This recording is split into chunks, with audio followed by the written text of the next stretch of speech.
It's me, Cappy. My mommy is the best. Superman will be next. She helps mommy. It looks my nose black. Your dick looks black. And this might go black. You wait for the straw. Brush. Get ready for Pet Super Scrubby. Pet Super Scrub.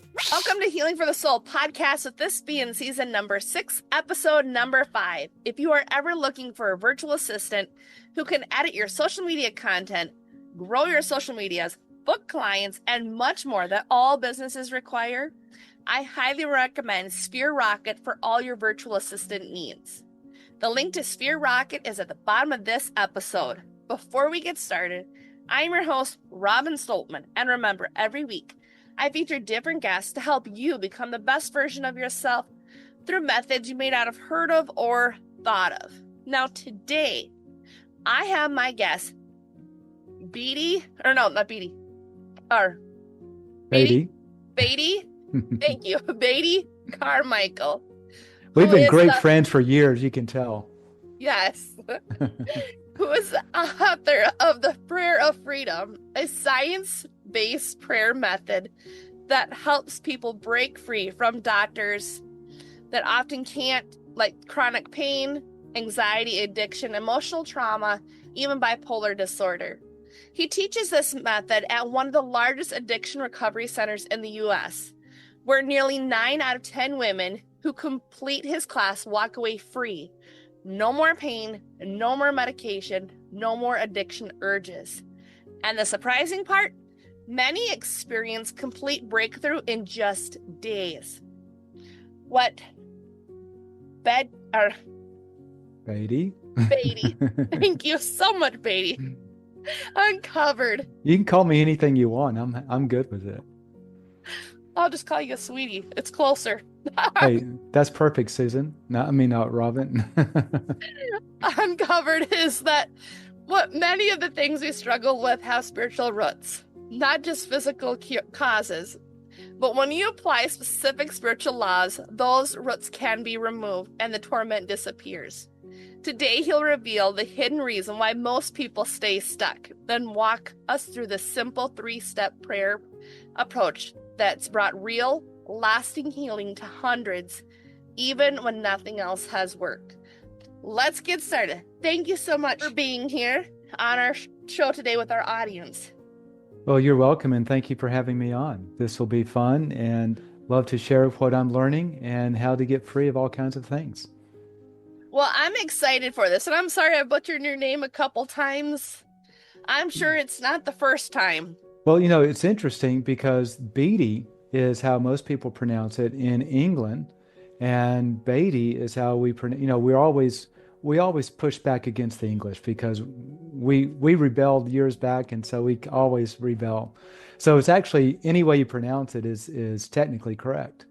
Oh, well, that's good to know. So I appreciate it so much. I'm doing my best to work hard on your name. So let's get into this episode of the Prayer of Freedom. You say many people feel stuck in the chronic pain, anxiety, or addiction and aren't even looking for healing anymore. Why do you think that is? It's real interesting because a lot of times when you have a chronic issue that has been going on for years, you typically have tried, if it's a medical, physical ailment type thing, you've gone to doctors, you've gone to therapy, nothing's worked. You go to prayer and you pray and you pray and God doesn't answer. And a lot of times you just kind of say, this is life, right? And you give up on trying. And rightfully so, because doctors usually don't have a good answer on these things. And God doesn't always answer the prayer. Rarely he does. And so we learn to cope. And that coping is just to live with it and expect that nothing's going to change. That's kind of actually where I was until a few years back, and everything changed. So it'll be exciting to share what happened. Well, I'm excited to hear right now. So, because you talked about your journey and helping others find healing, and then about yourself. So, with this prayer, it's quite unique the way that it sounds. So what first led you to this mission with your own story, the way it sounded?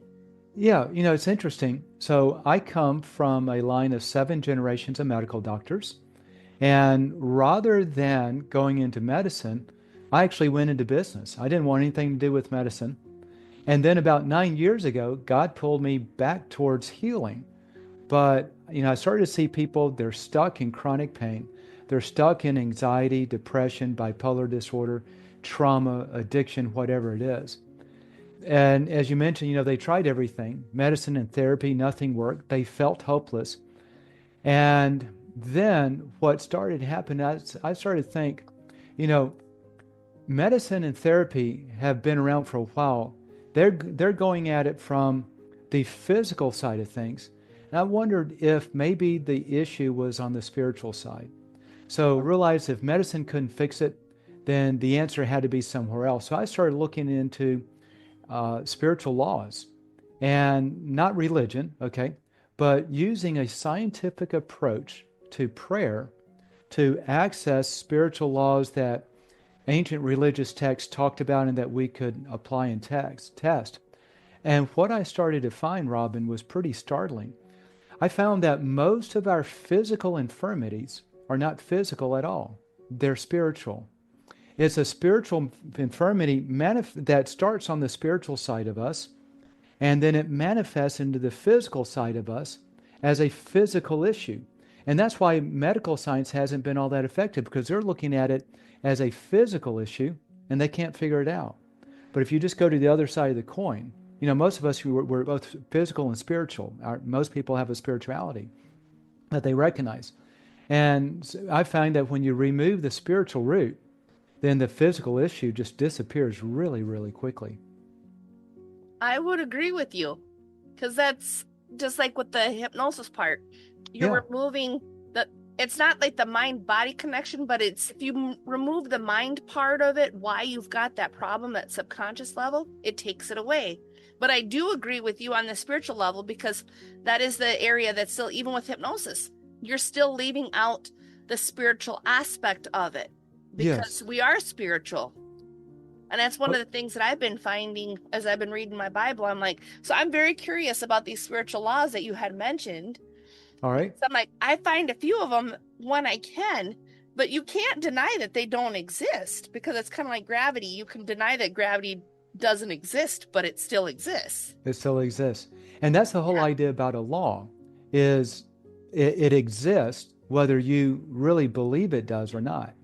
Let me share a couple of stories just for listeners to share the impact of this, because I want to give hope. Just this week alone, I was on 2 calls earlier this week.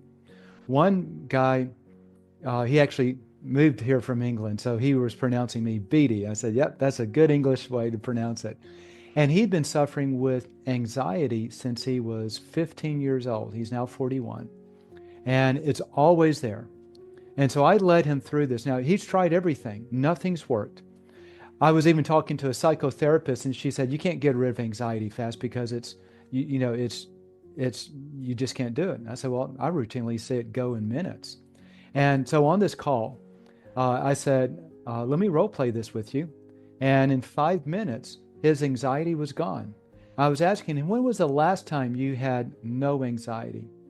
He said, it's been since I was 15 years old. The whole time he's been living in it. And just 2 days ago, the same thing happened with another host, a woman, and she started her anxiety at age 7. And the same thing happened. In just a few minutes, it was gone. And what's interesting is I see this happen with anxiety, with pain, with depression. Addictions are a little bit more complicated to demonstrate on the call. Then you have sleep apnea, you have diabetes, you have all kinds of things. And I'm finding that the vast majority of these, probably 90% at least, have a spiritual root. And simply by attacking the root, then the issue really just disappears in minutes. So you asked about the spiritual laws, that you read your Bible, and we know that the Bible comments on some of these things, but I'll show you where those spiritual laws are. And I'll just throw out some passages real quick, not to make this a religious call for those who don't consider themselves religious. But the thing with the Bible is it's one of the oldest ancient religious texts around. It has the most documented pieces of fragments and sections that date back thousands and thousands of years that make it the most reliable ancient text of any text there ever is because of the vast numbers of texts. And so what it means is that the document itself that we call the Bible today is proven to be the most accurate ancient text of anything, even the Iliad and things of that sort. So the Bible teaches on spiritual truths, and there's a book in the Old Testament called Deuteronomy, and this is chapter 28. And for people who read the Bible, it's 28 verses 58 to 61. And it's just before the Israelites go into the promised land, and God says, be sure to revere me and honor my name and follow me, because if you don't, if you sin against me, he says, I'll bring on you all of the diseases of Egypt and all the sicknesses and disasters written in this book and a lot more, if you sin against me and turn away. So we see, and by the way, let me just define real quickly for the Bible, these ancient texts use the word sin, but sin isn't what you and I normally believe it is. It's not like this preacher, you're sinning, you're going to hell, that type of stuff. What it really means, very simply, is sin is missing the mark in terms of God's standard. So when God created us, he built into us, in our spiritual side, a conscience. Doctors can't find the conscience. It's not in a physical part, it's in our spiritual part. But the conscience has God's standards of good and bad, right and wrong. So when we violate his standard, then we feel guilty. And when we do something good according to his standard, we feel good and elated, right? He uses it to guide us. So when we violate his standard, all that is that's what the Bible calls sin. So I don't want to make it like it's something really shameful. Oh my gosh, don't look at me, I'm sinful. It's not like that. It's like, hey, I did something he didn't want me to do. So then you see in Psalm 32, verses 1 through 5, King David, which is an ancient character in the Bible, he is saying that when I refused to confess my sin, my body wasted away, my bones ached, and I had no energy, and I was sick on my bed. And then when I confessed it, God healed me. If we move forward into the New Testament for our people who read the Bible, in John chapter 5, Jesus, who is portrayed in the Bible as not only a great prophet, but God himself who came down and guided us and taught us how to live and did some other things. He is at this pool where you have a lot of invalids, and he asked this man if he wants to be healed. And this man had been lame for 38 years. And Jesus says, get up, pick up your bed, and go home. So instantly he's healed. But watch this. This is the connecting point. In verse 14, Jesus finds him in the temple, and he says, go and sin no more, that nothing worse may happen to you. And for any of the Bible folks who read the Bible enough to recognize that, most of us pass over that thinking, I don't know what that means, but that's crazy. Why would Jesus say, go and sin no more? Well, it's because sin creates consequence. And the consequence is always something in our physical side or our mental side. It's a mental anguish, like mental illnesses, voices in your head, bipolar disorder, borderline personality disorder, anxiety, depression. It's physical suffering, so that could be glaucoma, lameness, just jittery, where everything's, something that's just a physical type of issue, and it also manifests in physical pain, chronic pain, joint pain, rheumatoid arthritis, fibromyalgia, just muscle pain, migraines. It can manifest in allergies, relationship conflicts, addictions. So all these issues that we go through, I found all of those I've been mentioning have a spiritual root, because I've seen all of them go just like within hours or less than 24 hours, simply by handling the spiritual root. So that's what Jesus is saying, go and sin no more, that nothing worse may happen to you. And then we go toward the end of the Bible, there's a passage called James chapter 5. And verses 14 through 16, it's saying, if anyone is sick, here's how you get well. He says, go call for the elders. But it ends up with this one thing. He says, James 5:16 says, confess your sins, ... and you shall be healed. So here's the pattern I want you to see, Robin, is throughout the Bible, the spiritual law is, if you sin, then there is consequence. And that consequence is in the form of what I call torment, something in your body that torments your life. It's either pain, your mind constantly running, it's in relationship constant conflicts, it's in losing a job over and over again. Anything that's a pattern, anything that's consistent, anything that's persistent, ongoing illness, whatever it is usually tied to this thing called sin. And so it's only when we confess our sin that it gets removed. In other words, confessing it, the best way I can describe this is, I have a daughter, and when she was young, she would disobey, be fussy. I would put her in timeout or something like that, and give her time to calm down. And then when she calms down, she'll say, "Daddy, I'm so sorry. I know I did wrong." And that's all I'm looking for. I'm looking for a change of heart. Does that make sense? So when she has a change of heart and she confesses that she was wrong, I put my arms around her, I love her, and say, "It's time to get out of timeout now." Because I'm looking for a heart change. And it seems like God is looking for a heart change too. These things come into our life waiting for a heart change. And when we confess our sin, confess that we were wrong, that we violated God's standard, then God heals. So about 3 years ago is when I started to really uncover this. I started to document out this process. You were talking about a law, I think, using that term. I use spiritual laws. You're talking about like the law of gravity. But here's what I started to find. I'm a scientist by brain, the way I think. And just to illustrate for our people, I'm holding up a pen for my audio listeners. And if I let go of the pen, it's going to drop into my palm. And every time I do that, it'll let go of it, it'll drop. And if you did the same thing, Robin, on your end, the pen would drop.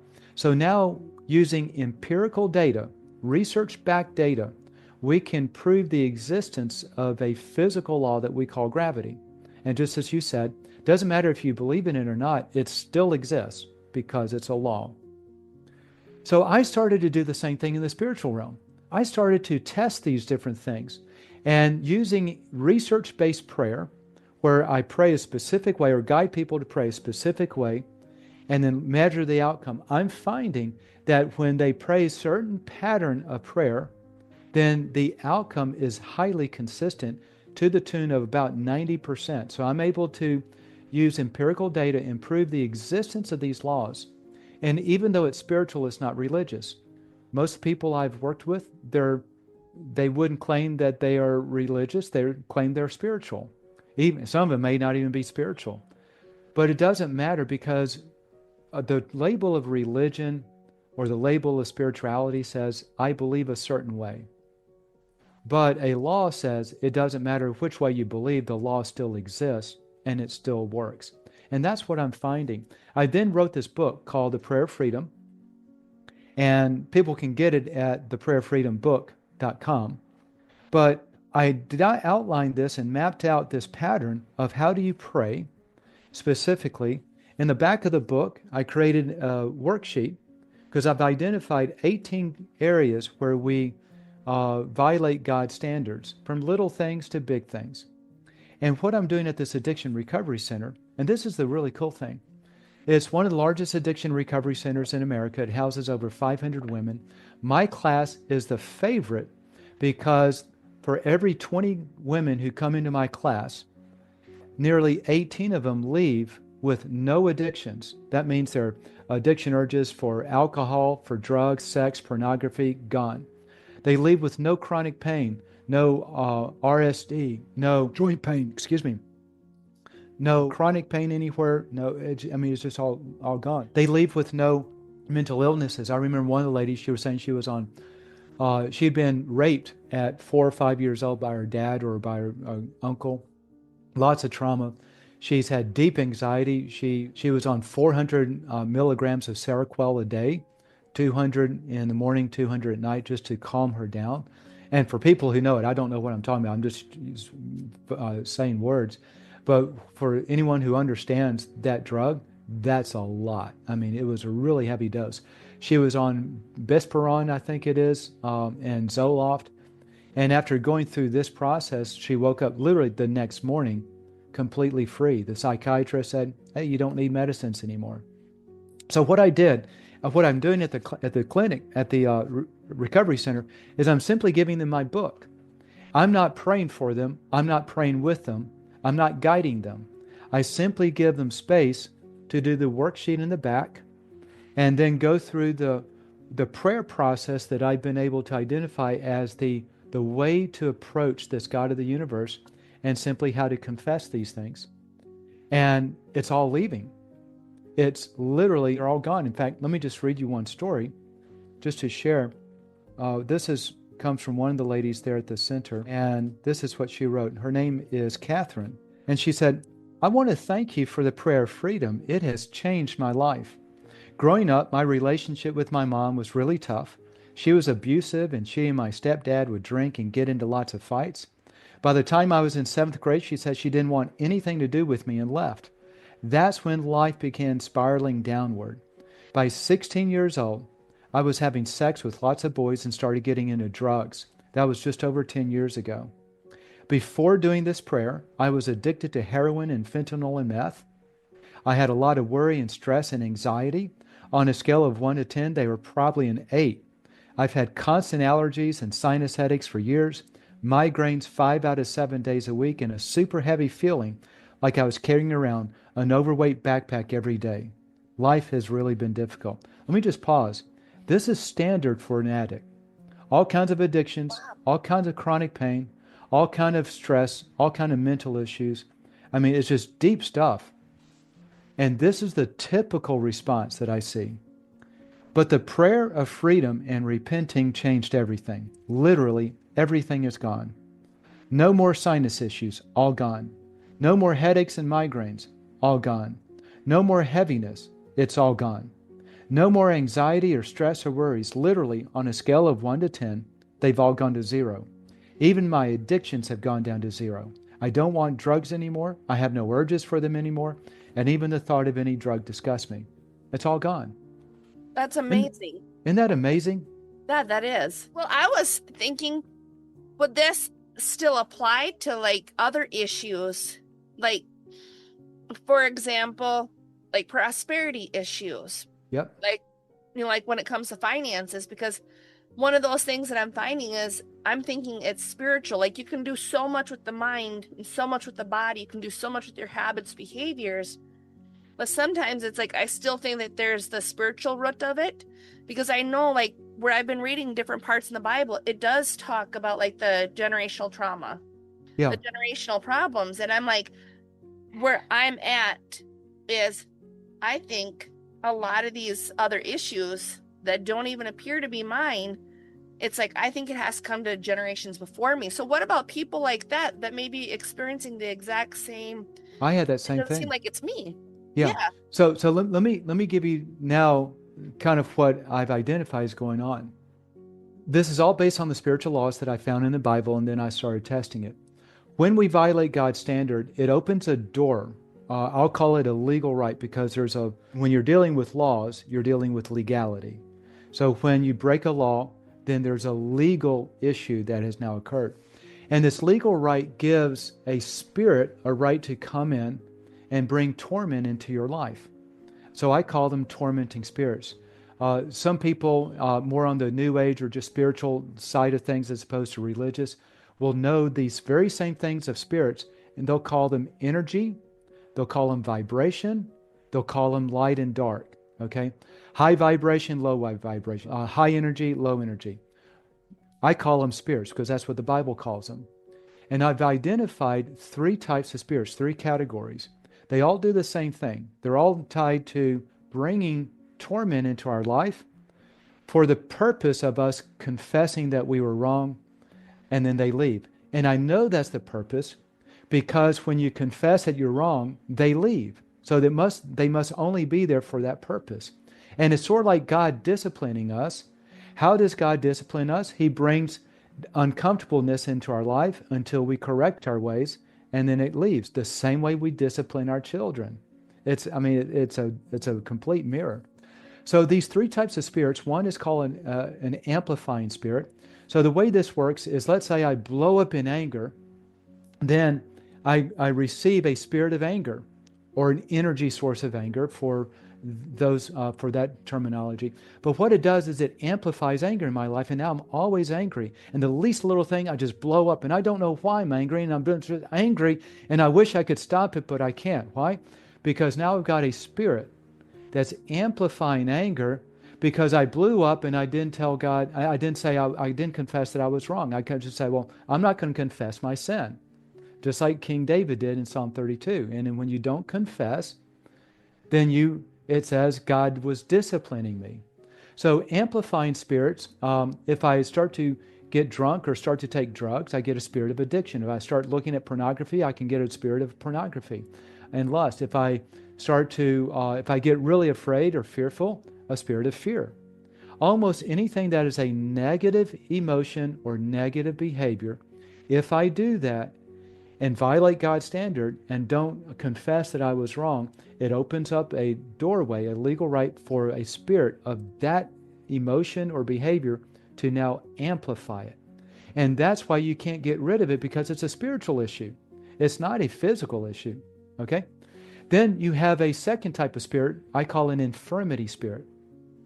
It comes in through other types of legal rights, but its purpose is to bring infirmity.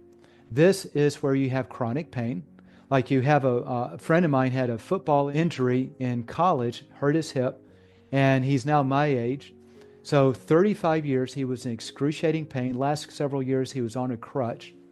And I led him through the same process. He confessed some sins from high school, and in minutes his hip pain was totally gone. He was walking without a crutch, and this is permanent. You know, I called him back a couple of months ago. This was 2 or 3 years ago when it happened. He's still without a crutch.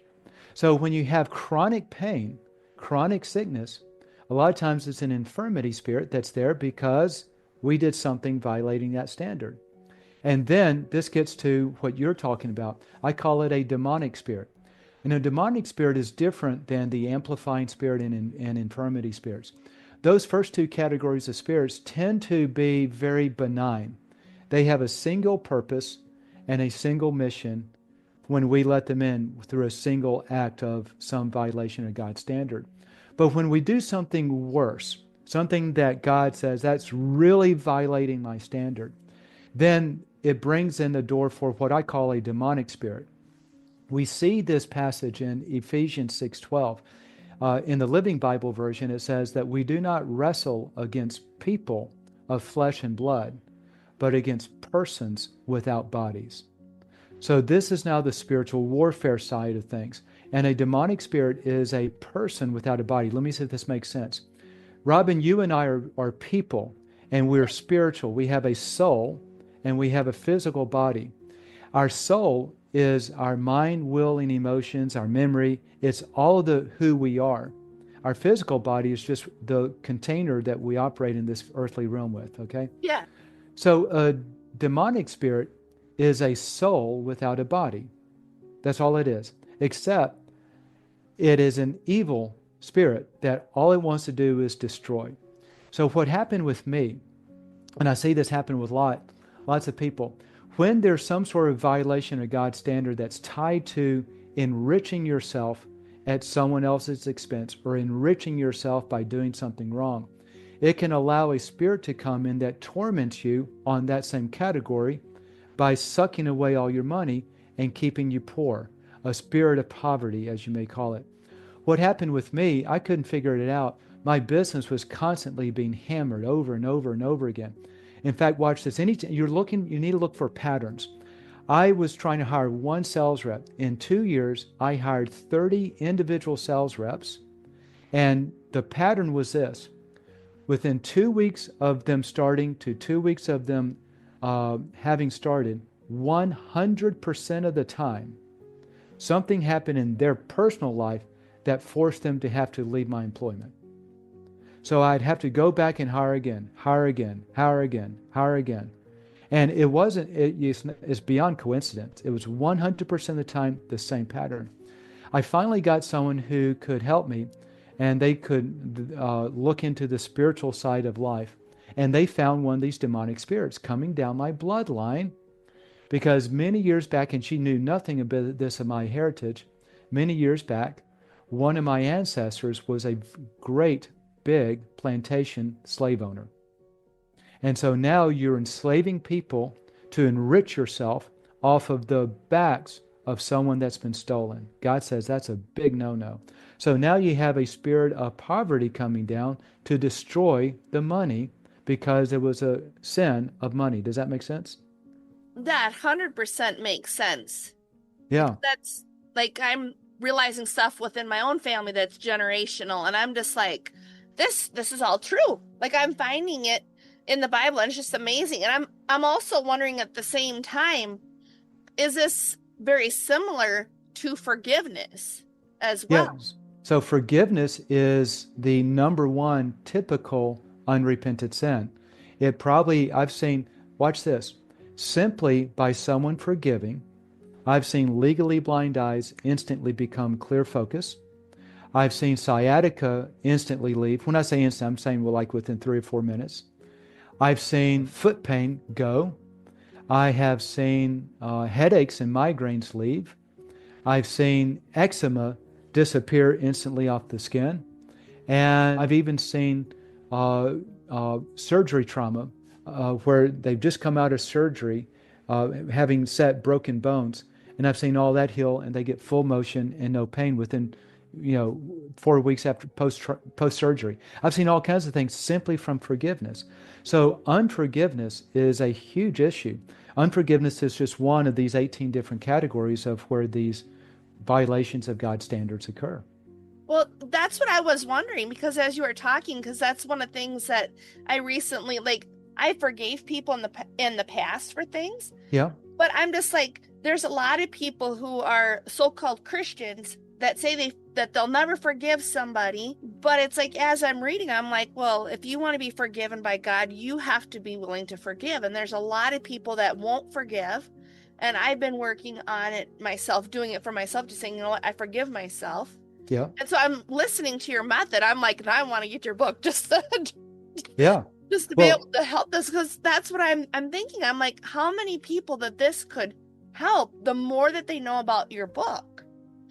And it can help a lot. And that's the whole purpose of this. And you mentioned something that's real important. Look in your life for anything that's a pattern and that's persistent. Let me throw out some examples of patterns. Yeah. You see abuse with your grandparents, abuse with your parents, and abuse with you. Or maybe divorce, or anxiety. Anytime you see a pattern coming down the line, it's a spiritual issue. Anytime you see a pattern in your own personal life, constantly blowing up, constantly losing relationships, losing a job over and over and over again, constant pain somewhere. Like one person, she was always doing something with her feet, breaking her foot, twisting an ankle, stubbing her toe, breaking a toe, always something pain tied to feet. Or a persistent illness like sleep apnea or diabetes or mental illnesses. Anything that something is persistent and it takes away quality of life, you have almost 100% chance it is a spiritual root. And that's why doctors can't fix it. But if you take care of the spiritual side, which is what the Prayer of Freedom book is all about, then it disappears and you're set free. I love that. That's why I asked some of those generational issues, because I'm like, would your book help with those generational Clears issues? it out. In fact, let me share a really amazing story. So at this addiction recovery center, this lady, her name is Ashley, that was on 400 milligrams of Seroquel, and she had been raped at 4 or 5 years old. Her 3-year-old daughter and 1-year-old daughter had both already been diagnosed with asthma and on heavy medication for their age. And when Ashley went through the Prayer Freedom book process for herself, their asthma instantly disappeared. It was a generational issue. Sins of the mother being passed to the children. I know that there's plenty of proof on that. They've proven it over time and time again that anything that the mother goes through while the child is pregnant, they have proven that the child carries those problems. Yes. And you don't even have to be... Back in the 80s, you can find books that state this. Yeah. Medical science has identified a lot of these trends, but not all of them, because You can even be the mother now, start to do something, and it causes issues in your children, and they may be 5 or 6 or 10 years old already. It doesn't have to be in utero. That's very true as well. So before we close our show today, what is the best way for our audience to get in contact with you? Yeah, the best way is go through the book website. So the book's name is called The Prayer of Freedom. If you were to type it in on Google or Amazon, you'll never find it because prayer and freedom are one of the most widely used words out there. So simply add the word book at the end of the title, theprayerfreedombook.com. That's the website, theprayerfreedombook.com. There's a link straight to where you can buy it. There's some free stuff, some discounts, and some other information about the book. But you'll get all the information about me, where to contact me, how to get the book at theprayerfreedombook.com. I love this. Thank you so much for your time and your energy while being a guest here today. I really appreciate you very much. I'm sure our audience that's listening in and watching in also appreciate. I appreciate everybody so much for listening to today's episode of Healing for the Soul podcast. And be sure to follow me, Robin Stoltman, also known as Healing for the Soul, on social media, as well as my guests. What's the best way on social media? Do you have one for the book itself? Yeah, so YouTube, you'll find me as Beatty Carmichael Teaching. Awesome. Well, thank you so much. I appreciate it so much. All right. That's all for now, folks. Thanks for listening. Thank you for fun. Tap that follow button. Subscribe. Quack, quack. Bye-bye. Well, next time. Now you got it. Yeah.